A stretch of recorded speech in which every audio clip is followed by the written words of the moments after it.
All I know is what I read. All I know is what I heard. But if there's a remnant in government that's left, that's an example of that kind of leadership, I would say it's Councilmember Joann. She has been a lioness at the table.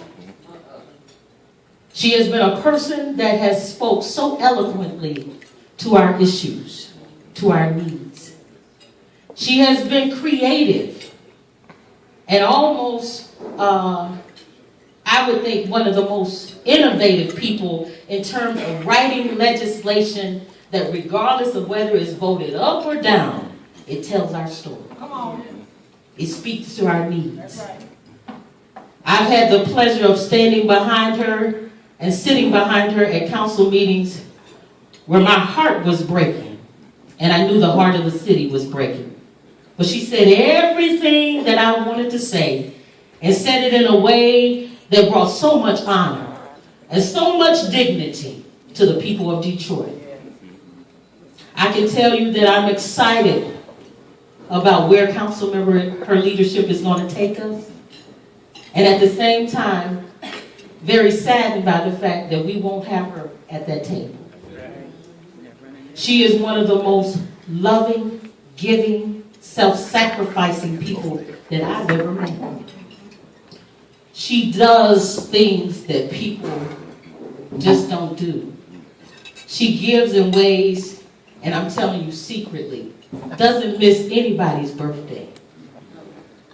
Always acknowledging staff and what they do. Going willing to get up with you in the nighttime and pray for your children, as I talked about. 4 in the morning is when I got that call from my council member. Not about business, about me and my children. This is who we've had before us. And so I know that me personally, as a person that has been mentored by her, a person that she has poured into, I can tell you, if there's any good story that I can tell, I've got to give God the honor and my mother and my grandmothers, but I would have to call out the name of the Honorable Councilwoman Joann Watson on that same list. And she definitely can speak for herself. So without further ado, would you please, please, please help me welcome none other than our councilperson, my councilperson, the Honorable Councilwoman Joann Dr. Joann Watson.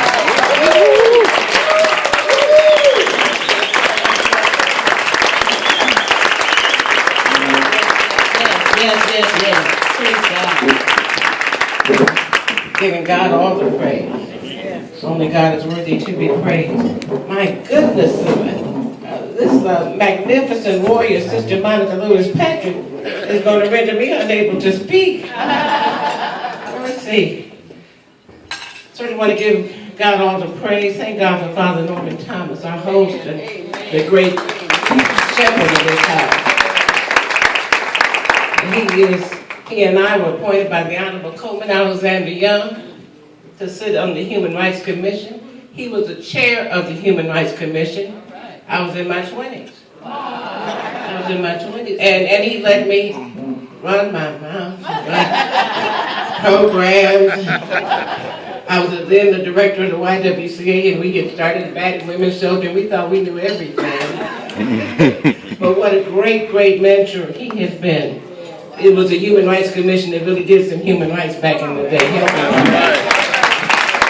a matter of fact, the Elliott Larson Civil Rights Act took its direction from the city of Detroit Human Rights Charter. Our people, we don't always know our own history. So praise God. I'm so grateful to a great, great Reverend clergy who was a humanitarian, who was a revolutionary, Bill Wiley Kellerman in the house. My. I was trying to tell some police in the city council, and he was trying to stop them from doing that illegal Jones Day vote. I said, now, sugar, I'm going to stand between you and the police because I don't want them to take you to jail. I want to go to jail, Councilman. I want to go to jail, and I'm going to jail today. Praise God. I'm so happy to see Minister Elijah Saunders. God bless you. Sabrina Jackson, one of my babies in clergy, evangelist with her bad self. One of the most significant warrior attorneys in the world. In the world. Alice Jennings is in the house. Just bad.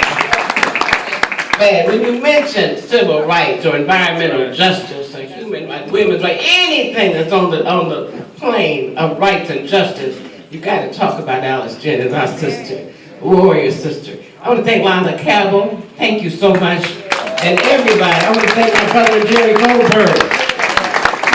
Detroit is resisting emergency management. You know I love Monica Lewis Patrick and Deborah Taylor and Cecily Ebony. I want to thank God, and I see Miss Chris, and everybody who has been resisting the emergency manager. But the truth is, we need to recognize that everything that has been happening in this state under this regime, and all of it has been illegal. That's right. So our own language ought to just be steadfast about truth. We ought to speak truth, not just truth to power, just truth all the time. Right. So number one, the city has not filed bankruptcy. Right. The city has not filed bankruptcy. The governor and his appointed designate filed bankruptcy. Now the governor gets to approve bankruptcy petition according to the Constitution, but you don't get to file it and approve it. The Constitution has been breached in Michigan. The Honorable Martha Scott in the House, Wayne County Commissioner, my sister. And you know, some folks is crazy around here. You know, I love Congressman John Conyers, and I kind of insinuated myself into folks who were honoring him last week because he's one of my mentors, and I worked for him for 7 years on reparations and driving while black and domestic violence and health care. And so we're trying to honor him judiciously. And the 14th district was given a welcome. The 13th district was not on the path. There's Martha Scott. She needs to bring a greeting too. Well, we don't know if we have room for Martha. You're going to make room for Martha Scott. I had to shimmy myself off the stage in between Farrakhan and Wendell Anthony and take myself behind the curtain and appoint myself to tell them to give the roses to be presented to Monica Khan, to give that to the Honorable Monica. She's going to say something tonight. You can't just have the 14th and not have the 13th. But sometimes you just use what you got. I knew nobody's going to tell me no. You're not going to leave Monica Scott sitting down in the audience. Help me, somebody. Come on now. The significance of where we are now should be spoken about from a different paradigm. When we begin to own the power God has given us, really own it and know whose we are. Come on now. When we really decide to go to that still quiet place of the Most High and connect, really connect, then we will not give evil and villainous behavior and treachery the kind of power we now give it. By treating folks who are doing evil as if they're up here. They're not up here, they're down. And what we need to do is take our mental selves out of bondage and decide that we have the right to declare that we are free. God has given us that right. We are free. We've been made by the Most High. In fact, we're joint heirs. We're not slaves. We are not slaves. We're not servants. We are heirs. Hallelujah. We've got God's DNA. And because we know what we know and we are who we are, I recommend that we take a text from Ephesians 6:10 to be strong in the Lord and in the power of his might. And whatsoever things are true, whatsoever things are honorable, whatsoever things are just, whatsoever things are pure, whatsoever things are lovely,